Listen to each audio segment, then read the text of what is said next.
కొత్త రాజకీయ పార్టీ ఏర్పాటుపై తెలంగాణ జాగృతి శ్రేణులతో సంస్థ అధ్యక్షురాలు కల్వకుంట్ల కవిత వరుస సమావేశాలు నిర్వహించనున్నారు.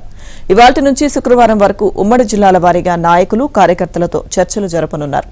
జాగృతి క్యాడర్ ద్వారా సలహాలు, సూచనలు తీసుకునేందుకు ఆమె వరుసగా సమావేశం కానున్నట్లు జాగృతి కార్యాలయం ఒక ప్రకటనలో తెలిపింది.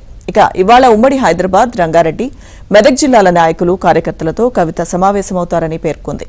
రేపు ఉమ్మడి ఆదిలాబాద్, నిజామాబాద్, కరీంనగర్ జిల్లాలు, శుక్రవారం ఉమ్మడి నల్గొండ, మహబూబ్ నగర్, ఖమ్మం, వరంగల్ జిల్లాల నాయకులతో సమావేశమవుతారని వెల్లడించింది.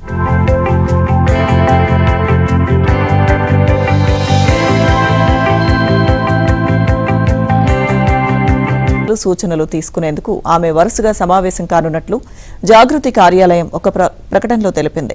ఇక ఇవాళ ఉమ్మడి హైదరాబాద్, రంగారెడ్డి, మెదక్ జిల్లాల నాయకులు, కార్యకర్తలతో కవిత సమావేశమవుతారని పేర్కొంది. రేపు ఉమ్మడి ఆదిలాబాద్, నిజామాబాద్, కరీంనగర్ జిల్లాలు, శుక్రవారం ఉమ్మడి నల్గొండ, మహబూబ్ నగర్, ఖమ్మం, వరంగల్ జిల్లాల నాయకులతో సమావేశమవుతారని వెల్లడించింది.